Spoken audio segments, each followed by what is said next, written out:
여러분의 아침을 함께합니다. 94.5MHz YTN 뉴스 FM 신율의 출발 새아침.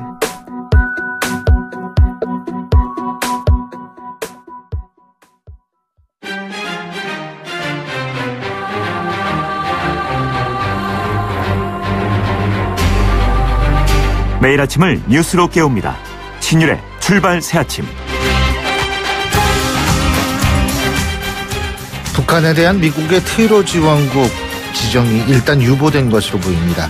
여기서 제가 일단이라는 표현을 쓴 이유, 이것은 미국이 추가적으로 북한을 테러 지원국으로 지정할 가능성은 여전히 상존하기 때문입니다. 미국이 북한에 대한 테러 지원국을 유보한 이유, 대략 두 가지 정도로 추론할 수 있을 것 같은데요. 먼저 추론할 수 있는 부분은 미국과 북한은 물밑 접촉의 결과를 미국이 지금 기다리고 있다라는 신호로 해석할 수 있습니다. 미국이 북한의 어떤 반응, 북한의 대답을 좀 더 지켜보겠다는 뜻일 수 있다는 건데요. 두 번째로 추론할 수 있는 것은 중국이 대북 투사를 보냈기 때문에 이것을 좀 기다려 봐야겠다는 뜻일 수도 있습니다. 트럼프 대통령도 중국의 대북 특사 파견을 극찬한 바 있다는 것을 고려해도 이런 추론은 충분히 가능하다고 생각하는데요. 그렇기 때문에 상황은 상당히 유동적이라고밖에 할 수 없습니다. 당장 한반도의 위기지수는 올라가지 않지만 잠재적인 위기지수의 상승 가능성은 얼마든지 있다는 겁니다. 참 그게 한반도의 현실이라는 거 새삼 느끼게 됩니다. 신율의 출발 새 아침, 오늘 순서 시작합니다.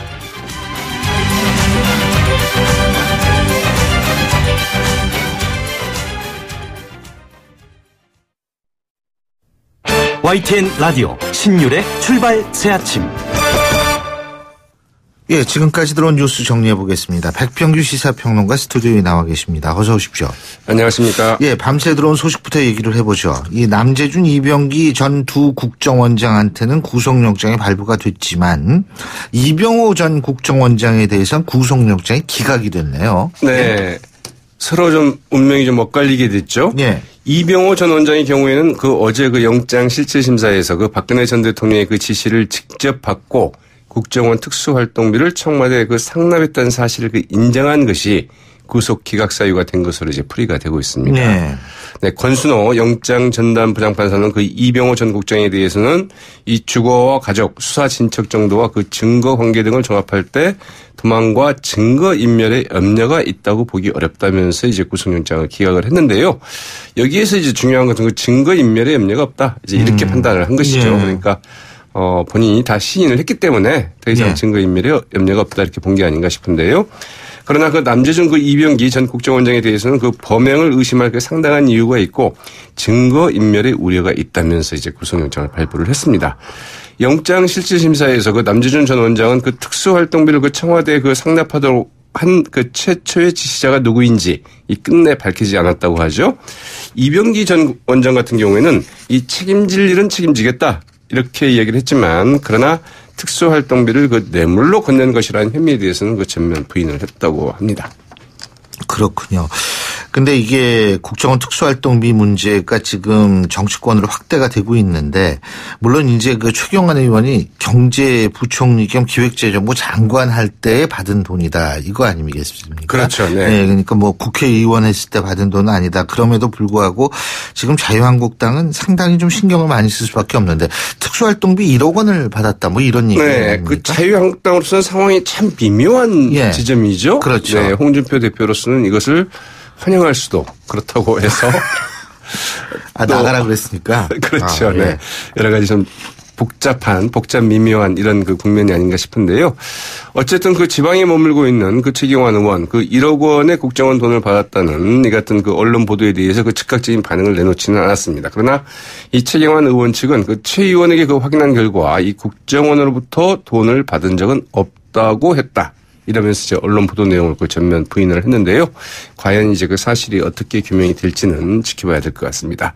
검찰은 그러나 이현수 전 국정원 기획조정실장의 진술 그리고 그가 제출한 이 증빙 자료를 토대로 이 사실관계를 좀 파악하고 있고 조만간에 최 의원을 좀 소환해서 조사하는 방안을 좀 검토 중에 있다고 하죠. 검찰은 이 돈의 성격을 매년 특수활동비 축소 압박에 시달리던 국정원이 말하자면 예산 확보를 위해서 뇌물 성격으로 제공한 것 아닌가 이렇게 좀 보고 있다고 하네요. 예, 그렇군요.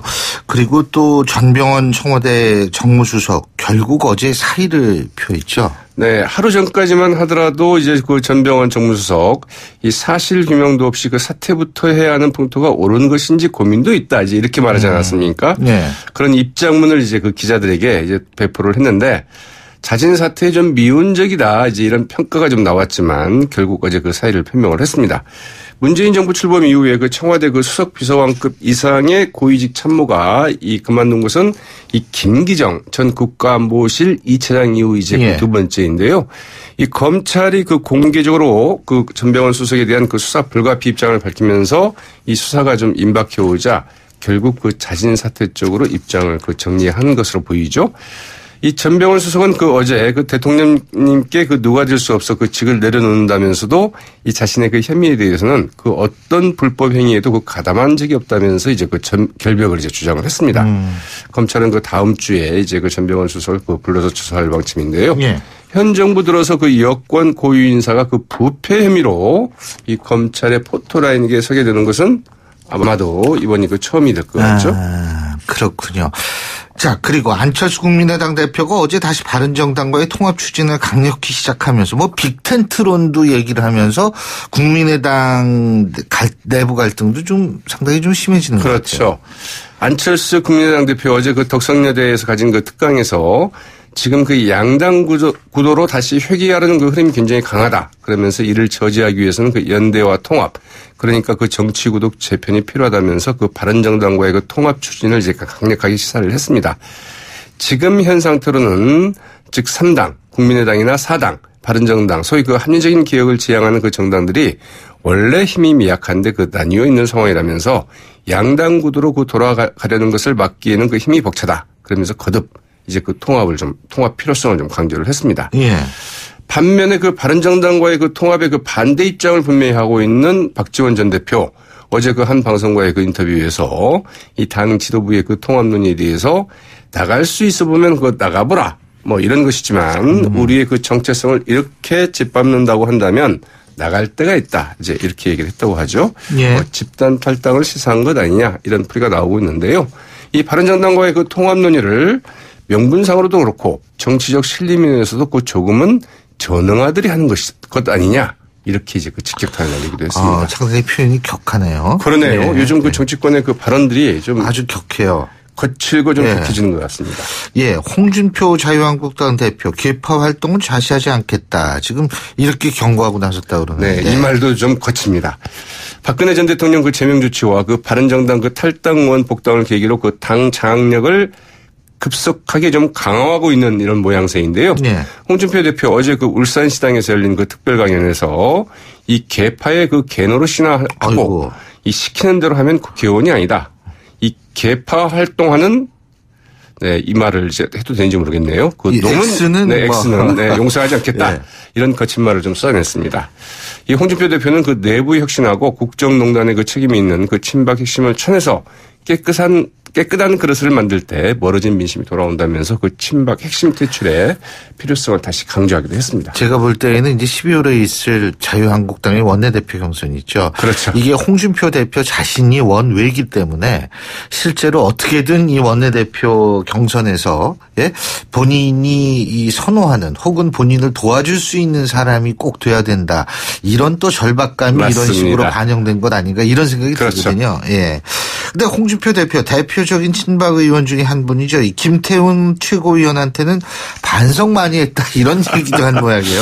이거 본인이 좋아해야 된다는 건지 이거 어떻게 그렇게 말이죠. 예? 어제 그 지진 피해 현장인 그 경북 포항 흥예 실내체육관을 찾아서 그 이루하던 중에 이제 홍준표 대표 역시 뭐 현장을 찾은 그 김태흠 최고위원을 그 가볍게 포옹을 하면서 김태흠이 반성 많이 했네 이렇게 얘기를 했습니다.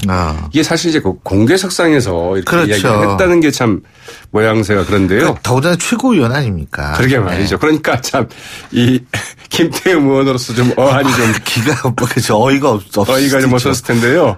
그 자리에서는 그래도 별 대꾸를 하진 않았습니다. 예. 김태흠 의원, 그 홍준표 대표가 그 자리를 뜨자 반성은 홍준표 대표가 해야 하는 것 아니냐 이러면서 그 홍 대표의 그 발언에 좀 불편한 심기를 드러냈고요. 홍 대표가 어린애들 표현대로 하면은 그 귀여운 맛이 있다. 이제 이렇게 꼬집기도 했습니다.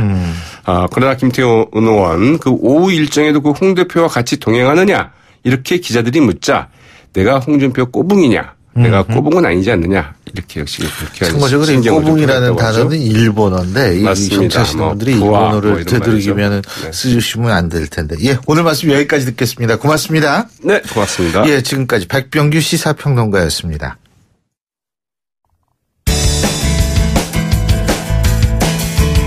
여러분은 지금 FM 94.5MHz로 방송되고 있는 신율의 출발 새 아침을 듣고 계십니다.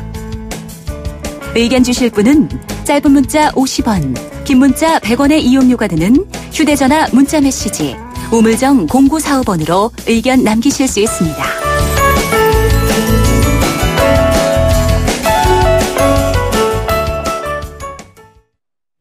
예, 그저께 발생한 포항 지진의 여파 아직도 계속되고 있는데요. 보도에 따르면 3.0 규모의 비교적 강한 여진이 계속 발생하고 있다고 합니다. 근데 무엇보다도 제일 큰 걱정, 지진이 발생했을 때 건축물이 무너지지 않도록 지탱하는 힘. 그러니까 바로 내진 설계라는 게 중요한데요. 저희가 어제 박원순 서울시장과 인터뷰할 때도 이 내진 설계 문제에 대해서 얘기들을 많이 했었습니다. 근데 이게 제대로 돼 있지 않은 곳이 지금 많다고 하는데, 작년 경주 지진이 발생했을 때도 같은 문제가 지적됐었는데, 이게 좀 낮은 게 없는 건지, 이게 도대체 어떤 건지 모르겠습니다. 그래서 오늘은 지진 대책으로 내진 설계 관련법 개정안을 발의했던 국회 행정안전위 소속 더불어민주당 박남춘 의원 전화 연결해서 입장 들어보겠습니다. 박 의원님 안녕하십니까? 예, 안녕하세요. 박남춘입니다. 예, 네. 박 의원님. 예. 이거는 칭찬하면 할 것 같아요. 어제 지진 발생하고요. 네. 지진 긴급 안전 문자 있지 않습니까? 예. 이게 도착한 시간이 28초 정도 걸렸다고 그러더라고요. 근데 그게 지진파보다 빨랐다. 지금 일부 지역에서 지진파보다 빨랐다 이런 얘기를 하는데, 그런 부분은 굉장히 개선이 많이 된 것 같아요. 정권이 바뀌어서 그런지 모르겠습니다만. 예. 그런데, 예, 말씀하시죠. 아닙니다. 네,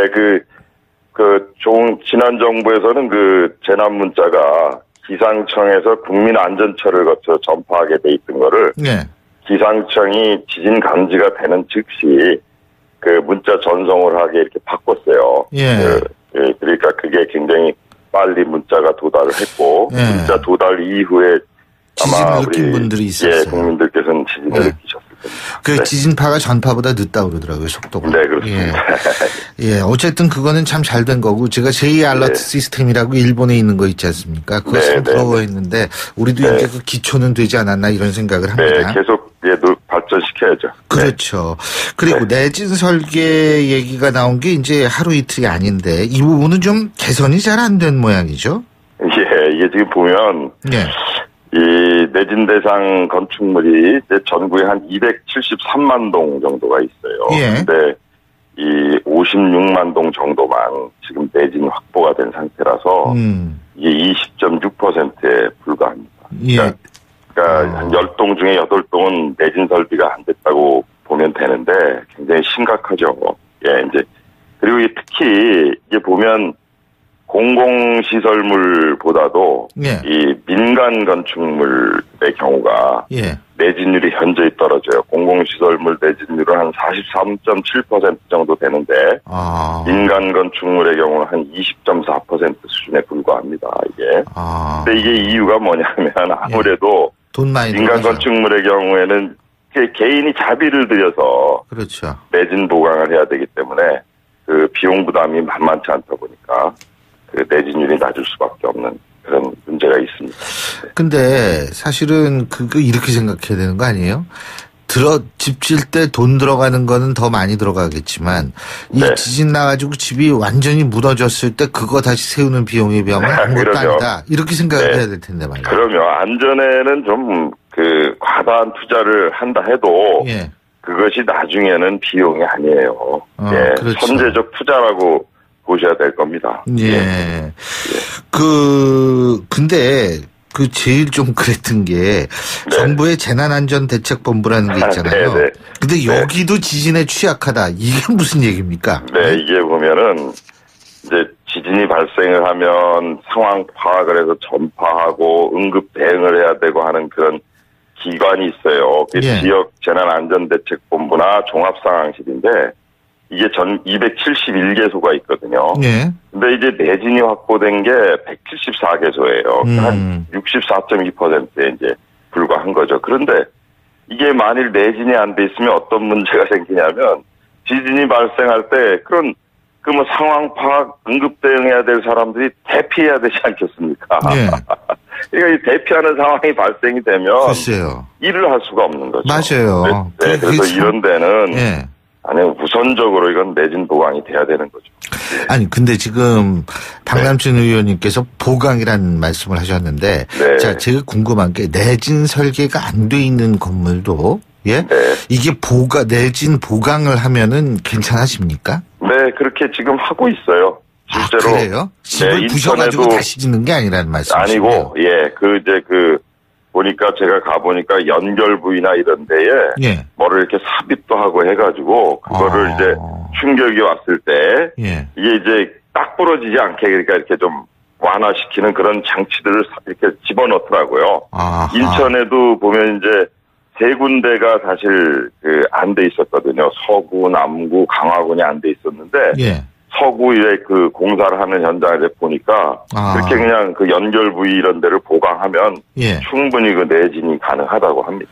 아, 그렇군요. 네. 그러니까 사람으로 치면 관절 같은 것을 만들어주는 거다. 이렇게 보면 되겠네요. 그죠? 예, 그렇게 생각하면 돼요. 아, 그렇군요. 근데 이게 지금 그렇다면은 또 한 가지 이게 수능이 일주일 연기가 됐잖아요. 네. 내진 설계가 제대로 돼 있지 않은 학교가 그렇게 많은 모양이에요. 여기부터 좀 어떻게 해야 되는 거 아닌지 이런 생각이 네, 들어요. 맞아요. 이 학교 같은 데는 우리 미래의 꿈나무들이 크는 곳 아닙니까? 예. 너무나 소중한 시절인데 내진 대상 학교가 이제 전국에 한 34,000여 동 정도가 돼요. 예. 근데 이 중에 내진이 확보된 학교가 8,000여 동에 불과해요.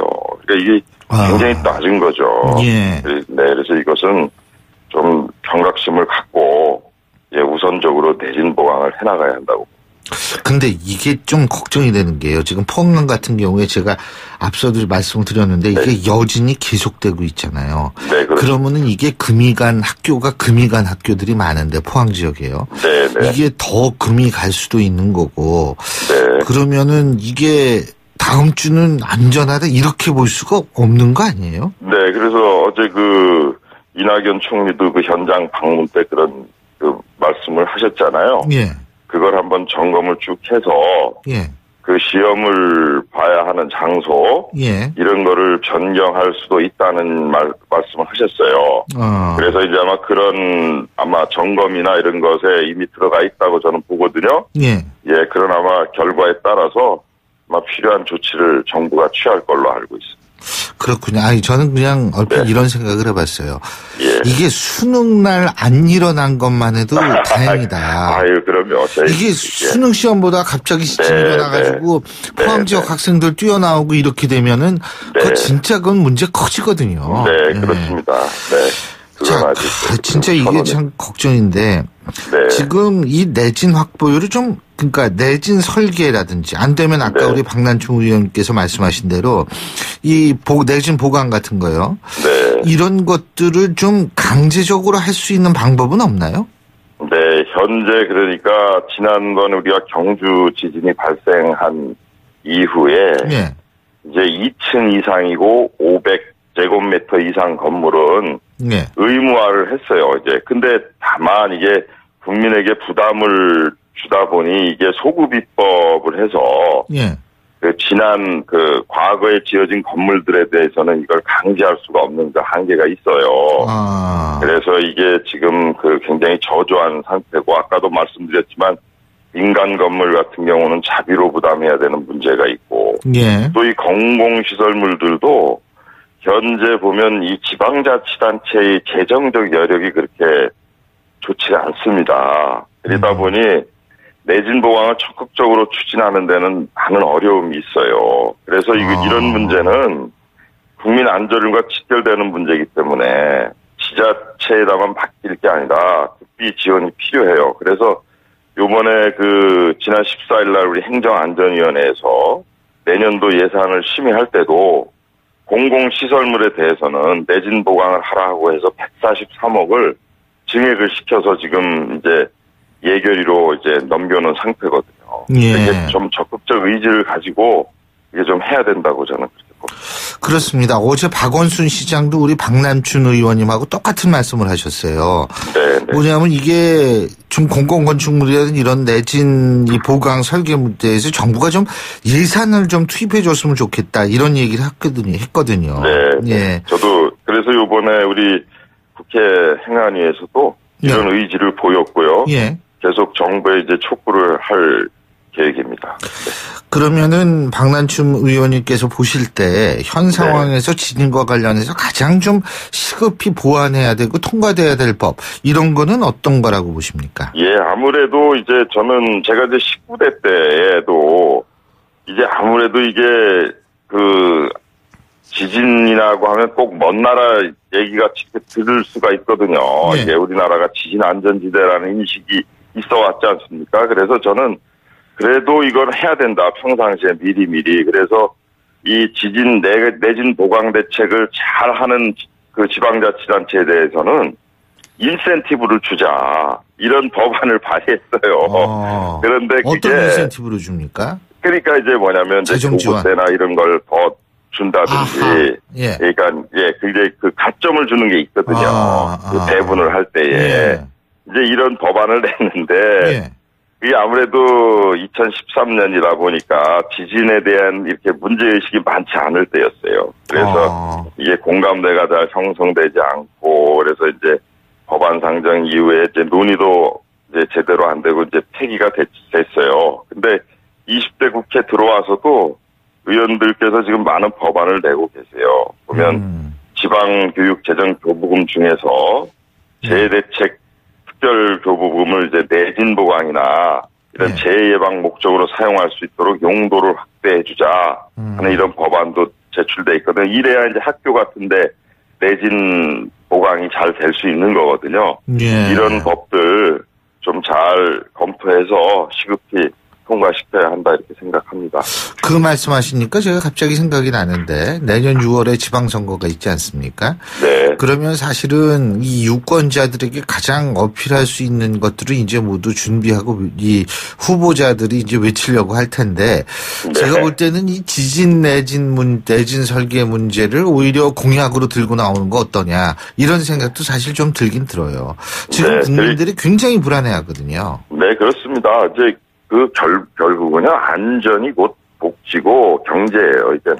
맞습니다. 아까도 우리 사회자 말씀하셨듯이 이게 한번 무너지고 난 다음에 복구하는 거는 우리 전쟁의 폐허에서 일어나는 거하고 다를 바가 없잖아요. 그렇죠. 예, 그래서 이제 그런 관점을 갖고 국민들께 청사진도 제시하고 비전도 잘 제시하고 이 안전 문제야말로 이 공공 영역이 그러니까 나라가 책임져야 되고 지방정부가 책임져야 되는 아주 중요한 과제이기 때문에 그런 거 잘 준비한 후보가 아무래도 좋은 후보라고 저도 생각합니다. 그렇습니다. 지금 마침 지방선거를 앞두고 있는 시점에서 우리 박남춘 의원님이 발의하신 법도 그렇고 이런 것들이 좀 빨리 통과가 돼서 국민들이 조금 더 안심할 수 있었으면 참 좋겠네요. 예, 오늘 말씀 여기까지 듣겠습니다. 고맙습니다. 네, 열심히 챙기겠습니다. 감사합니다. 감사합니다. 예, 지금까지 더불어민주당 박남춘 의원이었고요. 신율의 출발 새 아침 1부 순서 여기서 줄입니다. 잠시 뒤 2부에서 뵙겠습니다. 소통의 아침을 여는 공정한 목소리 신율의 출발 새 아침. 신율의 출발 새 아침 2부 순서 먼저 광고부터 듣겠습니다. YTN 라디오 신율의 출발 새 아침. 예, 앞서 일부에서 우리나라 건물 내진 설계 상황에 대해서 자세히 알아봤는데요. 이 포항 지진으로 주차장, 학교 건물, 도로, 빌라 이 거의 시내 곳곳이 지진 피해 안 입은 곳이 없다. 이런 표현이 할 정도로 참 정말 엄청난 피해를 입었죠. 대체 안전한 곳이 있기는 한 건지 지진 안전 사각지대에 있는 구조물에 대한 실태를 전문가 연결해서 알아보겠습니다.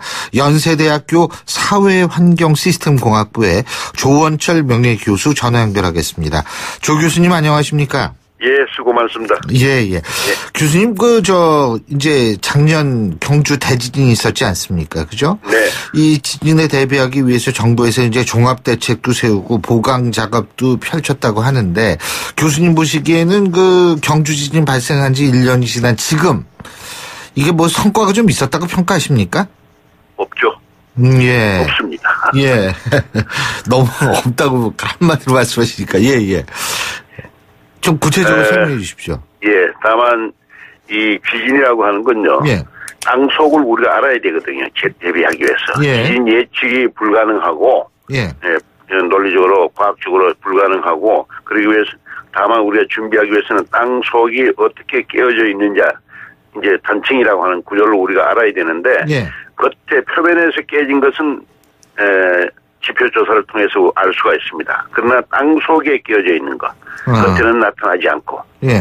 이런 것은 전부 심층 보링이라고 그러는데 땅 속을 이제 뚫어가지고, 예. 암석이 어떻게 깨져 있는지를 조사를 해야 되거든요. 이거는 엄청난 예산과 엄청난 시간이 걸립니다. 하루 이틀 2, 3년 가지고 되는 게 아니고, 예. 적어도 20년, 30년, 일본이나 미국 같은 데는 지속적으로 지금 100년 이상 하고 있거든요. 예. 이걸 우리가 알아야 되는데, 우리는 여기에 드는 돈은 전부 낭비로 생각하는 기획재정, 우리나라 예산 당국의 기본 생각이 전혀 잘못되어 있습니다.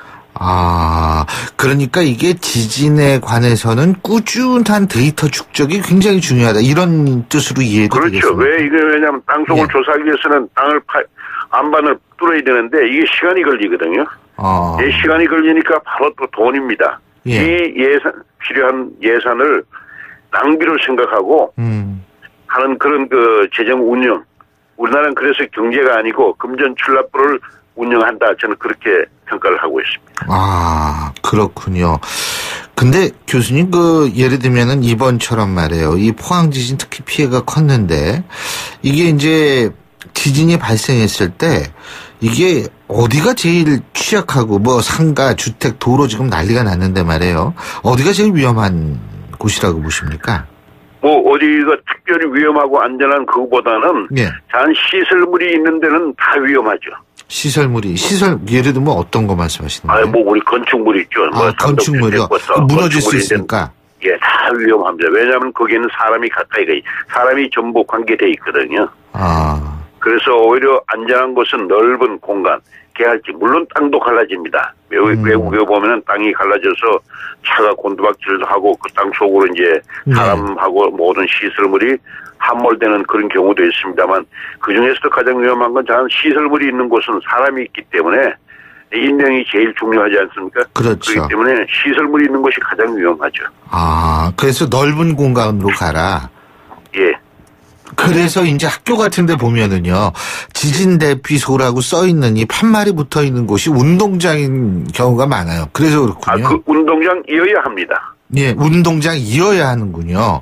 예, 그렇죠. 전 그래서 이게 왜 여기다 이걸 붙여놨나 그랬거든요. 그래서 그렇군요. 그리고 어제 뉴스 보니까 필로티 구조로 된 건물에 파손 피해가 많다. 이 필로티라는 게 뭐예요, 이게? 이 기둥이라는 얘기입니다. 기둥이라는 얘기. 이 본래 이제 필로티 건물이 생긴 것은 강가에 경치가 좋은 곳인데 거기에 자꾸 홍수가 이제 들락날락하지 않습니까? 홍수가. 그래서 거기다 높게 기둥을 세워가지고 그 위에다 집을 지었습니다. 원도박 같은 거죠. 원도박 같이 집을 지어가지고 이제 물이 들어오더라도 견딜 수 있도록 튼튼하게 했는데 필로티 구조 자체가 문제되는 건 아닙니다. 분명히 말씀을 드립니다. 그러나 필로티 구조, 벽체가 없는 필로티 구조를 하더라도 이 필로티 구조에 벽체가 없는 대신에 필로티 구조를 강화하면 되거든요. 강화하면 되는데 이 필로티 구조를 가볍게 보고 그냥 주차장이나 이런 공간으로 일정을 이제 쓰기 위해서 기둥만 세우면 되는 걸로 아는데 그게 아니고 필로티 구조를 강화해가지고 제대로 된 필로티를 하면은 문제가 없을 겁니다. 물론 근본적으로 갖고 있습니다만은 이번 같이 무너지고 그거 서울에도 많이 있습니다. 요즘 이제 공간이 좁다 보니까 주차장으로 이용하기 위해서요. 그러나 필로티 구조 자체에 설계하는 분들이 필로티 자체를 잘못 설계하고 있다. 또 시공도 잘못되어 있다라고 하는 거죠. 그 교수님께서 그 홍수를 원래 막는 기능으로 필로티 건물 이런 걸 짓는다. 그러니까 이 동남아 국가에서요. 필로티 공법은 아니라고 할 수 있지만 왜 그냥 거기도 밑에 공간은 비워두는 집이 대부분이거든요. 전통적으로. 맞습니다. 그게 바로 필로티입니다. 그게 필로티입니까? 필로티입니다. 필로티라는 이름은 이제 이태리나 로마 프랑스 쪽에서 유럽에서 이제 의도적으로 왜냐하면 물이 들어오더라도 물 위에서 사는 것이 경관이 좋거든요. 그렇게 했는데 이제 동남아나 이런 좀 어려운 나라에서는 강가에 살기 위해서 물이 있으니까 물을 이제 쉽게 사용하기 위해서 기둥을 세우고 하는데 이거 뭐 방글라데시 같은 데도 많거든요. 뭐 방콕이나 가도 많이 있지 않습니까? 캄보디아나 라오스 같은 데도 이런 구조가 많던데. 자, 그러면은 말이에요. 이 필로티 구조 이런 건물도 이 내진 보강이 가능하죠? 충분하게 가능합니다. 그 예가 많이 있습니다. 쉽게 볼 수 있는 게요.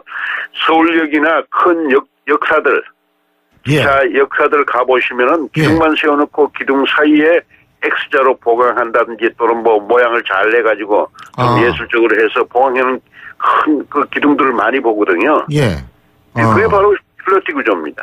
그렇군요.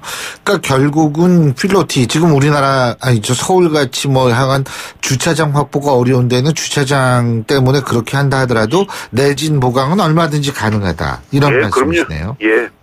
방법이 여러 가지가 있습니다. 그리고 제가 또 한 가지 궁금한 게요. 한동대학교 요번에 그 진앙에서 굉장히 가까운 지역이라고 그래서 피해를 많이 보지 않았습니까? 네네. 근데 이게 건물 외벽이 그냥 무너지더라고요, 이게. 참, 한심한 생각을 가졌습니다. 한동대학이 학교가 생긴 지 얼마 안 되거든요. 뭐 50년, 100년이 된 학교가 아니기 때문에. 근데 이거는 진짜 한마디로 부실입니다. 그렇게 그 외벽이 그 정도의 진동에서. 외벽뿐만 아니라 지붕도 그렇고, 뭐 물탱크도 그렇고, 그렇게 블록 벽돌 더미가 떨어지는 거 있죠. 그거 잘못된 거죠. 그렇군요. 그리고 또 한 가지는 그 지진 발생으로 땅 밀림 현상이 발생했다고 하던데. 땅 밀림 현상이라는 게 이게 뭡니까? 이게 땅이 집안 자체가 큰 덩어리가 한쪽으로 살짝 이제 움직이는 거죠. 그런데 이 움직임이 여러 가지 원인이 있습니다만 땅 꺼짐도 있어요. 땅이 들어가는 거군요. 땅이 이제 살짝 이제 밑으로 이제 가라앉는데 주로 여기 이제 땅 지진이 흔들릴 때 이 순간적으로 흙 속에 있던 흙에 결합되어 있던 수분이 나와가지고 흙이 상당히 미끄러워집니다. 유동체가 돼버려요. 그러면 이제 그게 가라앉으면서 땅이 가라앉는 경우도 있고 땅 밀림 현상이 지금 몇 센치나 또는 몇 메타까지는 아니라고 봅니다만 몇 센치 정도가 이제 밀렸는지는 이제 자세한 조사를 해봐야 되겠습니다만은 밀림 현상은 얼마든지 있을 수가 있죠. 그렇군요. 큰 그 지진의 에너지에 의해서 한쪽으로 몰리는 수가요. 그건 뭐 일본도 캐나다, 미국 다 있습니다. 지진이 나면은요. 근데 그러면은 산사태 같은 거 날 수 있는 거 아니에요? 날 수가 있죠. 그게 평지에서 일어날 때 우리가 통상 땅 밀림이라고 그러고 그다음에 경사지 산지에서 일어나면 이제 산사태가 되는 거죠. 그리고 이제 그 문화재 문제 있지 않습니까? 이 문화재는 내진 보강을 할 수도 없고 이거 어떡합니까, 이거? 그래도 이 문화재는 대부분 이제 목재가 돼 있고 경주에 일부 석재가 있습니다만은 이건 뭐 내진 설계해 놓으면 문화재로서의 가치가 확 줄어들어 버리거든요. 없어지는 거거든요. 그렇기 때문에 문화재를 그대로 두고 어떻게 해야 될지는 그 문화재 당국하고 그 어느 정도까지 우리가 보강해야 될지는 보이지 않게 하는 방법이 있다고는 이야기를 합니다. 보이지 않게 하는 방법이 있는데 그걸 어느 정도 수용할지는 문화재 당국에서 이제 결정을 해야 될 겁니다. 그리고 교수님, 이거 아주 중요한 부분인데 이 지진이 발생했을 때요. 막상 대피소로 몸을 피한 그 포항 시민들이 그렇게 많지가 않았던 모양이에요. 그러니까 이 대피소가 무용지물이라고 그러는데 이게 사실 이게 지진하면 한 25초, 포항 지진도 한 25초였었죠. 근데 이게 막 몇십 초 흔들리는데 이때 대피소까지 어떻게 이동합니까? 아니, 대피소가 있습니까, 우리나라에? 이게 없습니까? 아니. 신 교수님, 제 역으로 묻겠습니다. 우리나라에 지진 대피소가 있습니까? 저 솔직한 얘기를 못 봤어요. 예. 없습니다. 예. 대피소는 넓은 공간이 제일 좋아요. 아까 학교 운동장 또는 도로변. 근데 이번에 화면에 나온 보면은 벽돌이 떨어진 그 사이로 어떤 여성분들이 몇 사람이 들어가서 그걸 구경을 하고 있더라고요.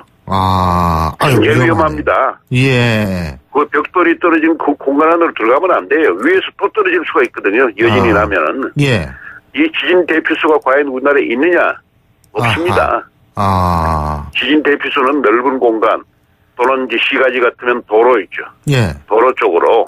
그래서 건물에서 가능한 한 멀리 떨어진 곳이 바로 대피소입니다. 그래서 우린 대피소란 말을 쓰니까 공무원들이 자꾸 어디다 뭐 시설을 만들고 하는 지하에다가 그런 생각을 하는 그게 아닙니다. 예. 지하에다 해뭐 큰일 나죠. 예. 큰일 납니다. 그러면은 교수님 보실 때 앞으로 좀 간단하게 우리 정부가 해야 될 일 뭐라고 보십니까? 시간이 다 됐습니다. 빨리 학교든지 공공건물을 빨리 내진 보강해야 됩니다. 내진 보강이요? 예, 몇천억이 들는데 이게 바로 국민 복지입니다. 복지의 시작이 기반 시설물의 안전성과 편리성이 바탕이 돼야 복지가 되는 거지. 돈 나눠준다고 복지가 되는 게 아닙니다. 예, 잘 알겠습니다, 교수님. 오늘 말씀 잘 들었습니다. 고맙습니다. 예, 감사합니다. 예, 지금까지 연세대학교 사회환경시스템공학부의 조원철 명예교수였습니다. 신율의 출발 새아침 2부 순서 여기서 줄이고요. 전 잠시 뒤 3부에서 뵙겠습니다.